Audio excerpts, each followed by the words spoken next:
ODI ನಾಯಕನ ಸ್ಥಾನಕ್ಕೆ ರಾಜೀನಾಮೆ ಕೊಟ್ಟ ಜೋಸ್ ಬಟ್ಲರ್ ಅವರು ಟಿ20ಯಲ್ಲಿ ಟಾಪ್, ಆದರೆ ಓಡಿಐನಲ್ಲಿ ಫೇಲ್. ನಮಸ್ಕಾರಗಳು ಸ್ನೇಹಿತರೆ, ಟಾಪ್ ಕ್ರಿಕೆಟಿಂಗ್ ಅಪ್ಡೇಟ್ಗೆ ತಮಗೆಲ್ಲರಿಗೂ ಪ್ರೀತಿಯ ಸ್ವಾಗತ. ಇನ್ನೂ ಯಾರೆಲ್ಲ ನಮ್ಮ ಚಾನಲ್ನ ಸಬ್ಸ್ಕ್ರೈಬ್ ಮಾಡ್ಕೊಂಡಿಲ್ಲ, ಬೇಗ ಸಬ್ಸ್ಕ್ರೈಬ್ ಮಾಡ್ಕೊಳ್ಳಿ. ಅದೇ ರೀತಿಯಾಗಿ ಗಂಟೆನ ಹೊಡ್ರಿ ಅಂತ ಹೇಳ್ಕೊಂಡು ಇದೀಗ ನ್ಯೂಸ್ಗೆ ಹೋಗೋಣ ಸ್ನೇಹಿತರೆ. ನಮಗೆ ಗೊತ್ತಿರ್ಬೋದು ಸ್ನೇಹಿತರೆ, ಇದೀಗ ಚಾಂಪಿಯನ್ ಟ್ರೋಫಿಯಿಂದ ಇಂಗ್ಲೆಂಡ್ ಟೀಮ್ ಹೊರಬಿದ್ದಿದೆ ಅಂತಲೇ ಹೇಳ್ಬೋದು. ಅದು ಕೂಡ ಅಫ್ಘಾನಿಸ್ತಾನದ ಜೊತೆ ಆಡಿ ಸೋತು ಹೊರಗೆ ಬಿದ್ದೈತಿ. ಲೀಗ್ ಹಂತದಲ್ಲೇ ಹೊರಬಿದ್ದ ಸ್ನೇಹಿತರೆ, ಒಂದೇ ಒಂದು ಮ್ಯಾಚನ್ನು ಇದು ಗೆದ್ದಿಲ್ಲ. ಅದು ಕೂಡ ಮೇನ್ ಆಗಿ ಅಫ್ಘಾನಿಸ್ತಾನ ವಿರುದ್ಧ ಸೋತೈತಿ ಸ್ನೇಹಿತರೆ. ಅದು ಒಂದು ಮುಖಭಂಗ ಅಂತಲೇ ಹೇಳ್ಬೋದು. ಮಾಜಿ ವಿಶ್ವಕಪ್ ಚಾಂಪಿಯನ್ ಆದಂಥ ಇಂಗ್ಲೆಂಡ್ ಇದೀಗ ಲೀಗ್ ಹಂತದಲ್ಲೇ ಹೊರಬಿದ್ದೈತಿ. ಒಂದೇ ಒಂದು ಮ್ಯಾಚ್ ಕೂಡ ಗೆಲ್ಲಕ್ಕಾಗಿಲ್ಲ. ಹೀಗಾಗಿ ತಂಡದ ಸೋಲಿನ ಹೊಣೆ ಹೊತ್ತ ತಂಡದ ನಾಯಕ ಇದೀಗ ರಾಜೀನಾಮೆ ಕೊಟ್ಟಿದ್ದಾರೆ ಅಂತಲೇ ಹೇಳ್ಬೋದು ಸ್ನೇಹಿತರೆ. ಇನ್ನು ಚಾಂಪಿಯನ್ ಟ್ರೋಫಿಯಲ್ಲಿ ಗ್ರೂಪ್ ಬಿ ನಲ್ಲಿರುವಂತಹ ಇಂಗ್ಲೆಂಡ್ ಮೊದಲನೇದಾಗಿ ಆಸ್ಟ್ರೇಲಿಯಾ ವಿರುದ್ಧ ಸೋಲು ಸ್ನೇಹಿತರೆ. ಆಸ್ಟ್ರೇಲಿಯಾ ಸ್ಟ್ರಾಂಗ್ ಐತಿ ಏನೋ ಇದು ಅಂತ ಹೇಳ್ಬೋದು. ಬಟ್ ಅಫ್ಘಾನಿಸ್ತಾನ ವಿರುದ್ಧ ಸೋತೈತಿ, ಮುಖಭಂಗವನ್ನು ಅನುಭವಿಸೈತಿ. ಅದಕ್ಕಾಗಿ ಈಗ ಜೋಸ್ ಬಟ್ಲರ್ ಅವರು ನಾಯಕನ ಸ್ಥಾನಕ್ಕೆ ಇದೀಗ ವಿದಾಯನ ಹೇಳಿಬಿಟ್ಟಿದ್ದಾರೆ ಸ್ನೇಹಿತರೆ.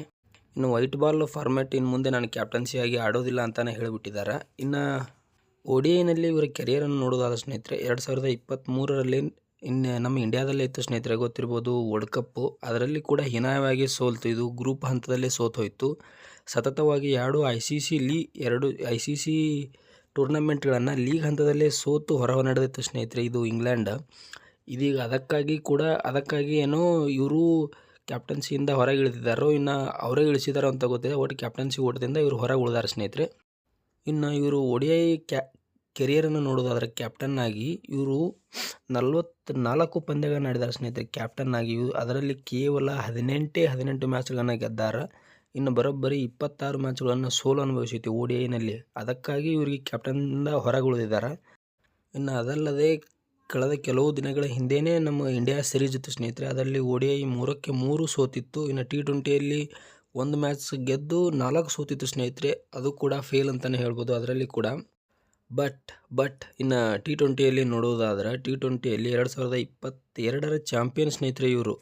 2022ರಲ್ಲಿ T20ಯಲ್ಲಿ ಇವರು ಪ್ರಶಸ್ತಿಯನ್ನು ವಿನ್ನರ್ ಆಗಿದ್ದರು ಸ್ನೇಹಿತರೆ. ಇದು ಪಾಕಿಸ್ತಾನವನ್ನು ಮಣಿಸಿ ಪ್ರಶಸ್ತಿಯನ್ನು ಗೆದ್ದರು 2022ರಲ್ಲಿ.